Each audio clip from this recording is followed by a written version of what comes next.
This episode is brought to you by Batiste Dry Shampoo. Whether you're on the go, at the gym, or getting ready for a night out, Batiste has a dry shampoo for you. Refresh with over 10 signature fragrances. Or try Batiste Hint of Color, a tinted dry shampoo that seamlessly blends with your hair. Need an extra boost? Try Batiste Dry Shampoo with added benefits like volumizing, texturizing, and more. Buy Batiste now, in-store or online at your nearest retailer. Welcome to the Sportsman's Voice Roundup, your weekly look at conservation and sporting community news happening across the nation and on the Hill. Thanks for tuning in. This is the TSV Roundup. Welcome in, ladies and gentlemen. This is the Sportsman's Voice Roundup for the week of September 16th, 2024. It's been a whirlwind week and a half, folks, and we're going to jump right into it. We're coming off the heels of our 35th annual Congressional Sportsmen's Foundation banquet and auction. Just an awesome time down there in Washington, D.C. with so many friends, honored guests, special guests. We're going to jump right into it. This week, we're talking about, we're covering our recipient of the Dingell-Young Award. We're going to recap the event. We got a couple bear stories for you. Fishing, ducks. We're going to cover all that and more. But let's get into this week's lead story. CSF recognizes legendary conservationist Johnny Morris with the Dingell-Young Sportsman's Legacy Award. So last week, Johnny Morris, conservation legend and founder of Bass Pro Shops, was celebrated at the 35th annual Congressional Sportsmen's Foundation banquet and auction with the highest award given by CSF, the Dingell-Young Sportsman's Legacy Award. Named for conservation policy icons, Representatives John Dingell Sr. and Jr., Representative Debbie Dingell, and Representative Don Young, the Dingell-Young Award was created to celebrate individuals who best exemplify the extraordinary individual and collaborative leadership of the Dingell family and Representative Young, and their shared dedication to the advancement of conservation efforts in our outdoor hunting and angling traditions.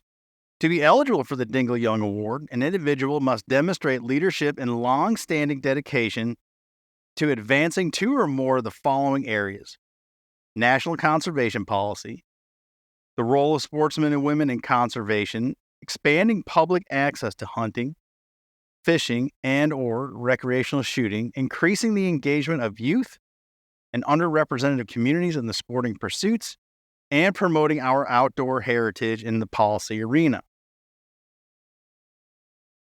Quote, "It is such an honor to be able to present my dear friend Johnny Morris with this year's Dingell-Young Sportsman's Legacy Award.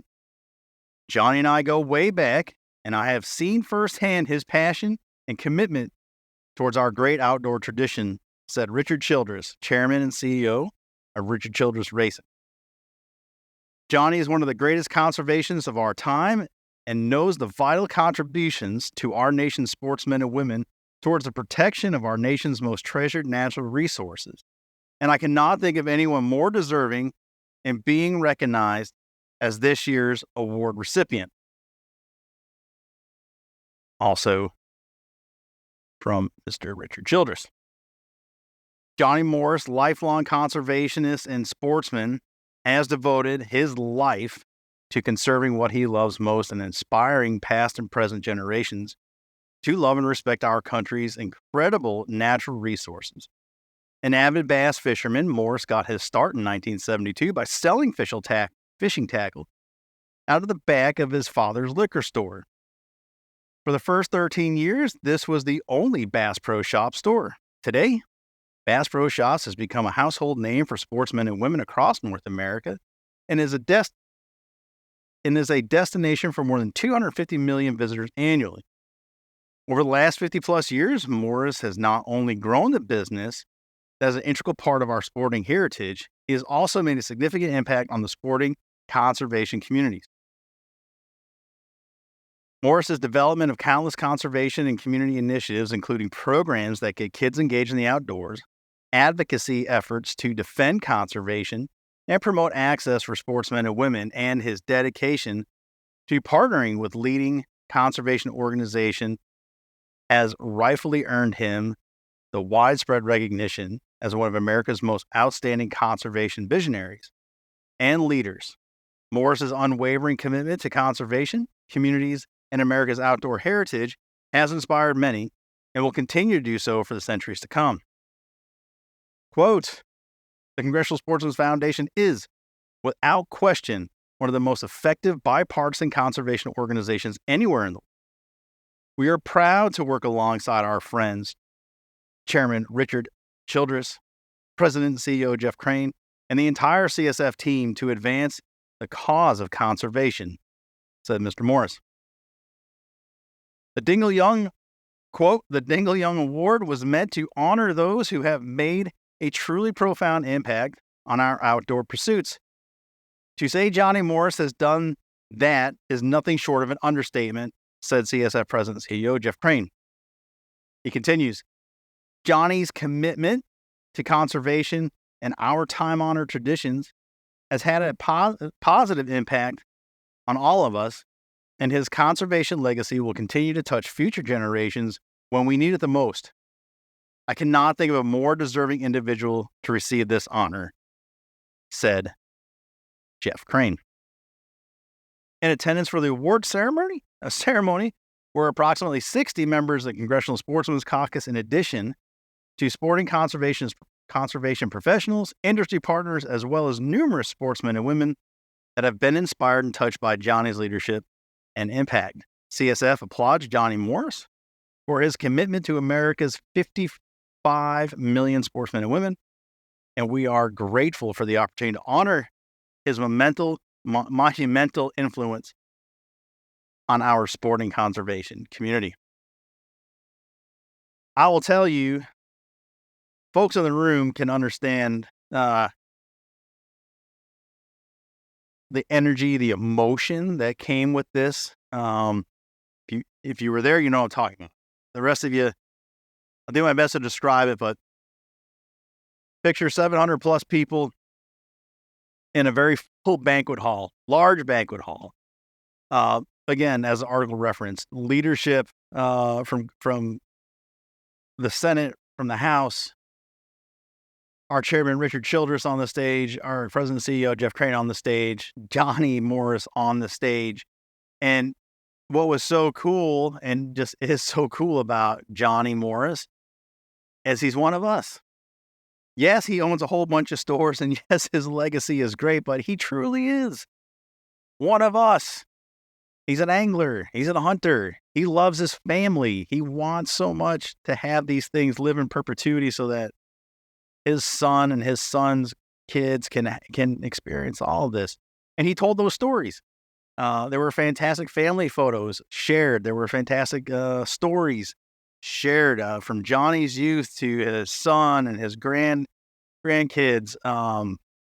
He also shared inspirational quotes from conservation leaders from the turn of the last century, and Roosevelt and so many other leaders.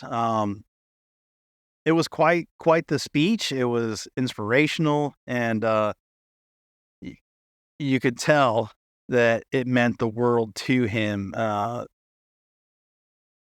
with the full palette of emotion, all positive, of course. So that was really awesome to experience in person, and those folks I mentioned that were there also understand what we witnessed. So congratulations to Johnny Morris for being the recipient of that award, the Dingell-Young Sportsman's Legacy Award. Now, the listening audience, you want to tune in next week, you will hear from Johnny Morris himself as we go into National Hunting and Fishing Day next Thursday. We bring to you the man himself. We sit down with Johnny, with our President CEO, Jeff Crane, and just a delightful, wonderful conversation. again, one of us. He's great, and I can't wait to share that with you. Make sure you mark it on your calendars. If you're not subscribing or following, make sure you do that so you get that notification on your phone. Let you know, hey, that just dropped, and you're going to want to tune in for that one. Continuing with our banquet recap, again, it was held last week, and it was the 35th annual banquet and auction.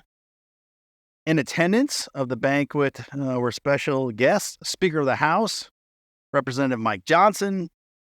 We just covered it, Johnny Morris, U.S. Olympian Dania Vizzi, and bipartisan CSC leaders, Senator Joe Manchin, Senator John Bozeman, Senator Angus King, Representative Bruce Westerman, Representative Jimmy Panetta.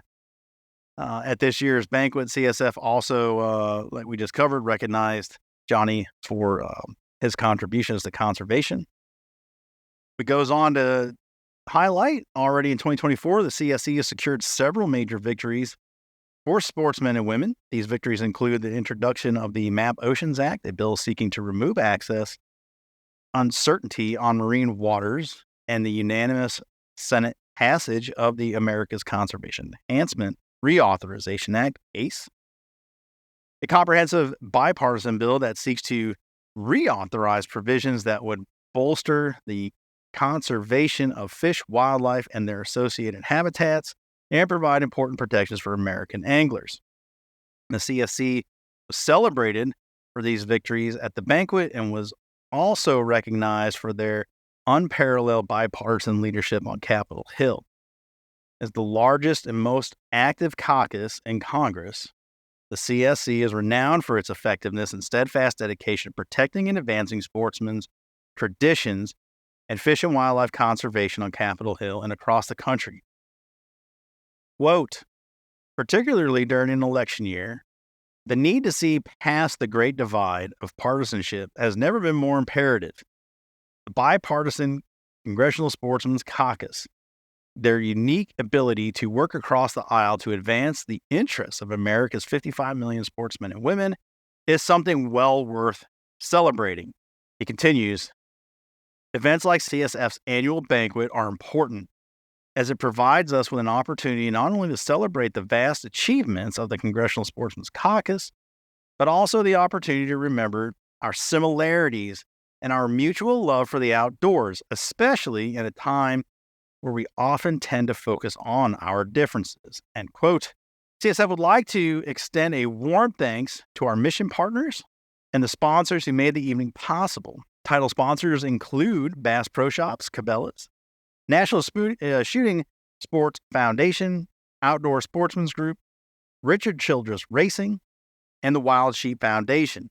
Host sponsors include Dallas Safari Club, Ducks Unlimited, Gunbroker, Hornady Manufacturing Company, International Order of Theodore Roosevelt, Safari Club International, Shields, Shimano, Silencer Central, Silencer Shop, the Kinetic Group, and Valero. Indeed, it was a great evening. It was like I said earlier, covering the award there. 700 plus people, all happy, all excited for the evening for conservation, and highlighted the bipartisan work is celebrated, but the fact that all these people are in one room, especially the CSC leadership and the other guests of that, and it's what we keep harping on this show and what we as an organization continue to showcase is that, man, we can get some stuff done, and we can come to agreement on conserving our wild spaces, our waterways, and everything that comes with that. Everyone, you hear me say it, everyone loves clean air, everyone loves clean water, everyone likes forests, likes fields, everyone loves to see the wildlife, everyone likes to see fish swimming about, and all the non-game species. We can all agree on this, and that's what the CSC does, and that's what was celebrated, and it's just, it's so cool to see. And if our community can provide that jump-off point, and if that is the first step to the next step of agreeing on other things for the betterment of our country and for her citizens, some 335 to 350 million citizens.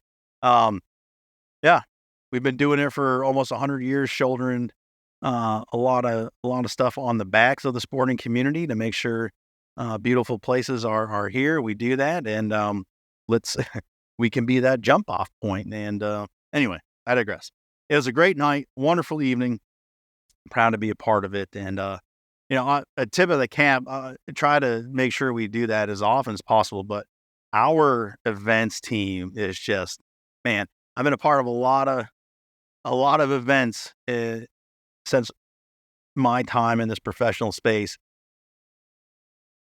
Our event team is second to none. What they pull off for such a small team is remarkable. And again, if you were there, you know exactly what I was talking about. Make your plans for next year. We will be there again for year 36, and look forward to a great event.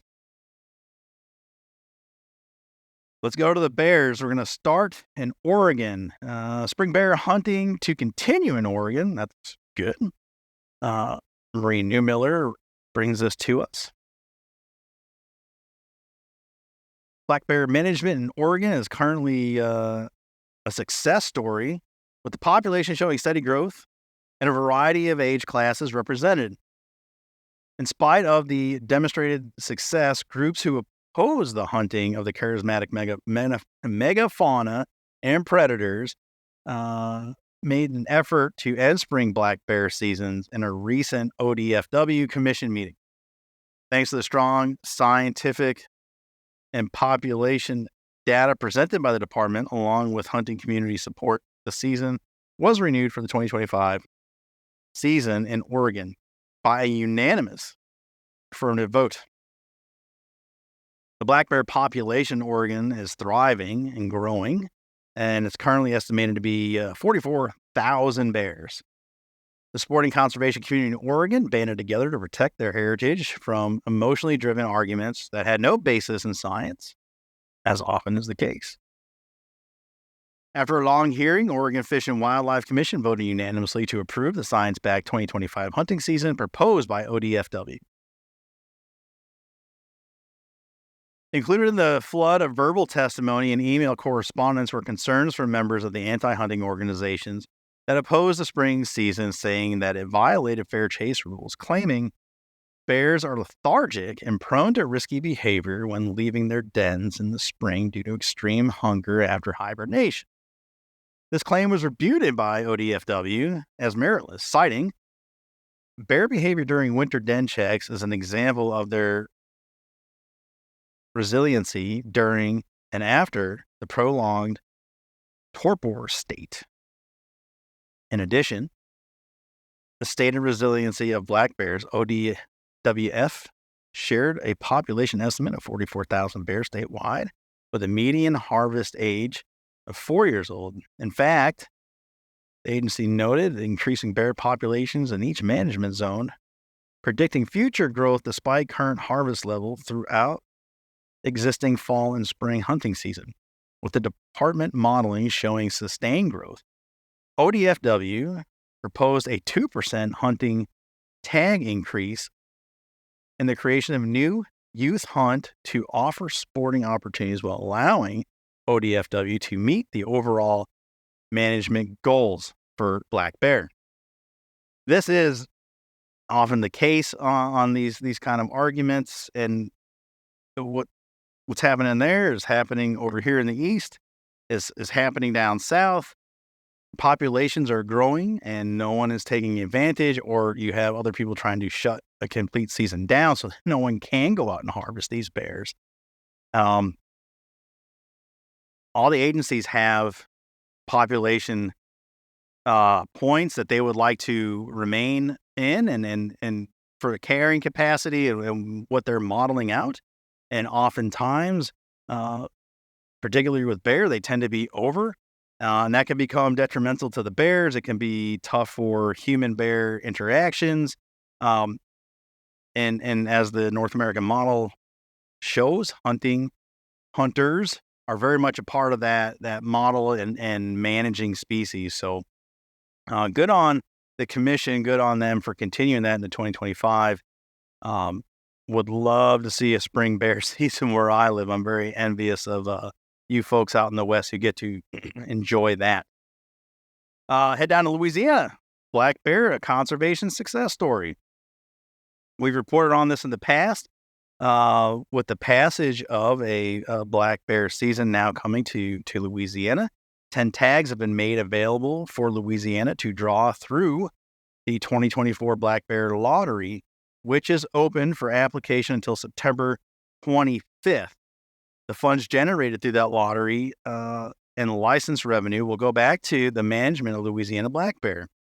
Louisiana black bear season is limited to Bear Area 4 and opens the first Saturday in December and remains open through Sunday following the third Saturday in December. You follow that?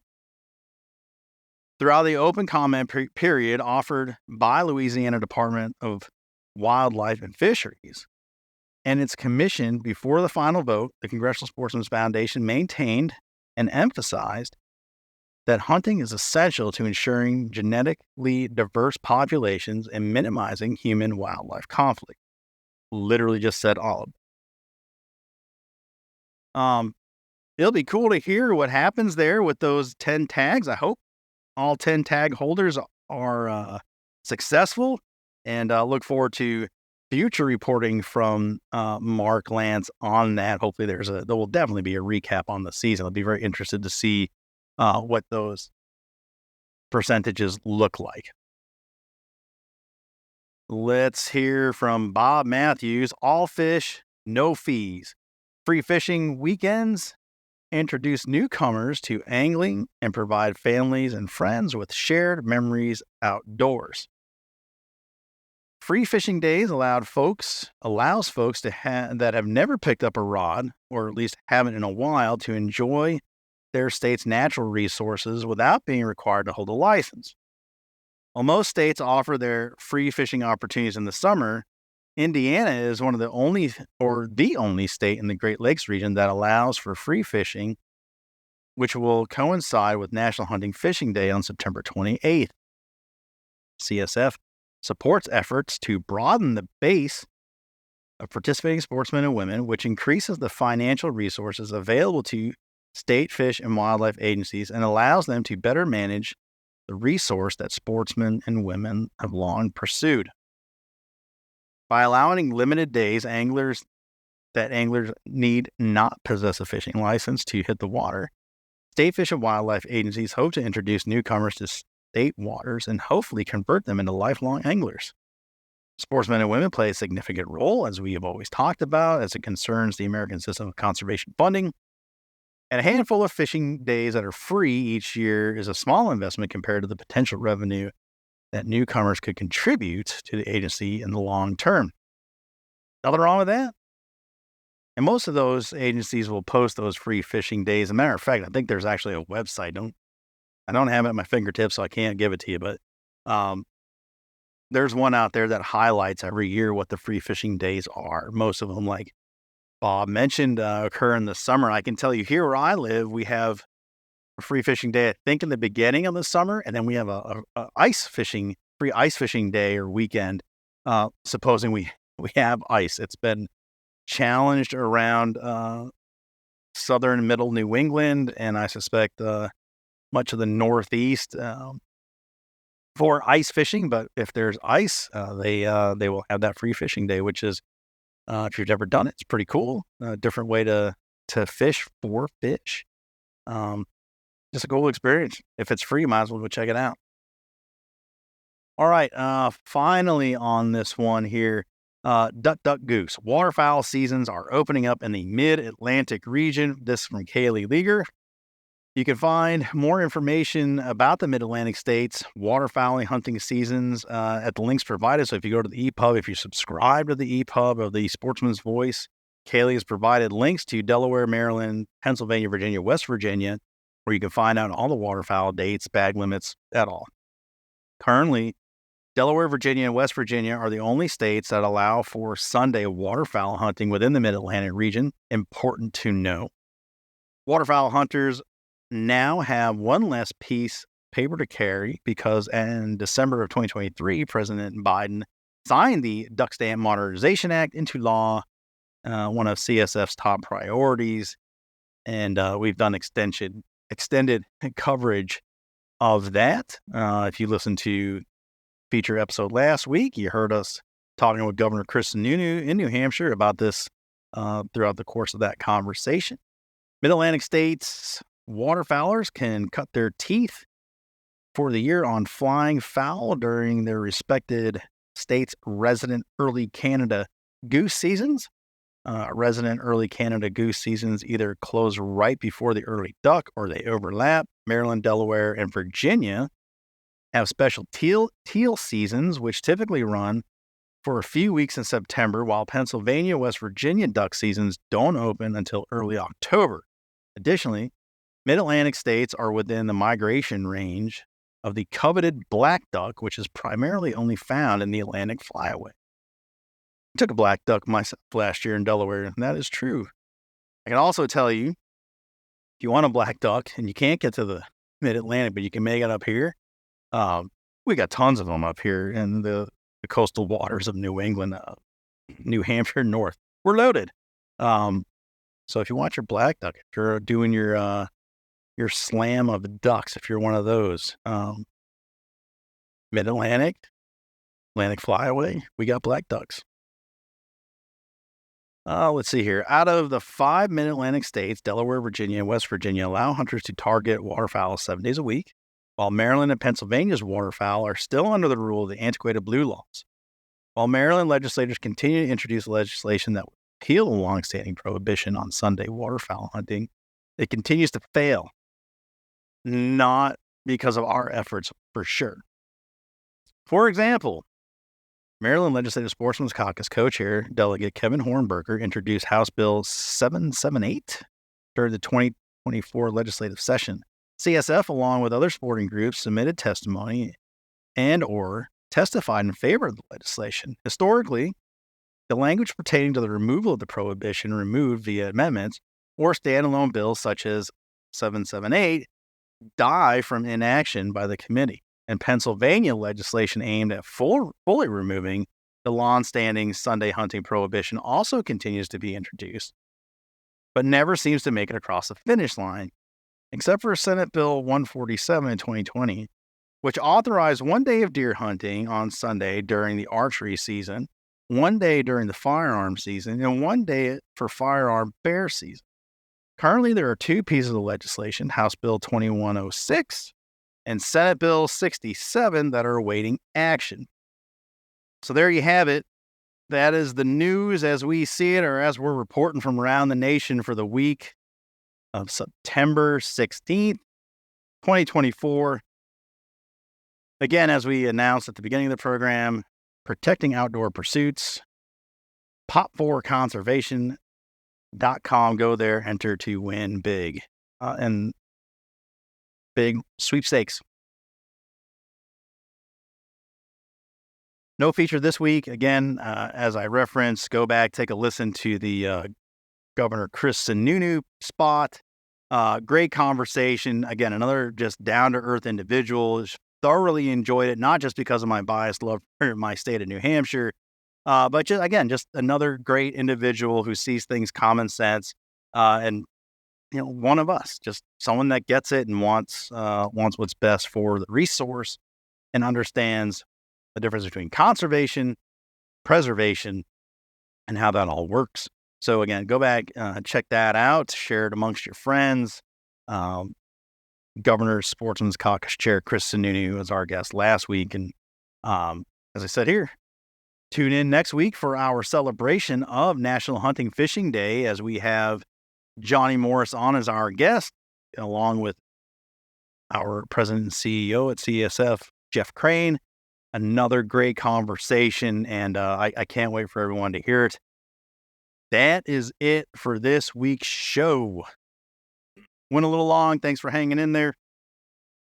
As always, we appreciate the support. and you guys tuning in and sharing this information far and wide. It's what makes this whole thing work. And we will see you next week with that featured episode with Johnny Morris. And as always, next Wednesday for our news roundup. As always, CSF is your inside connection to outdoor legislation. We'll see you next week. Thanks.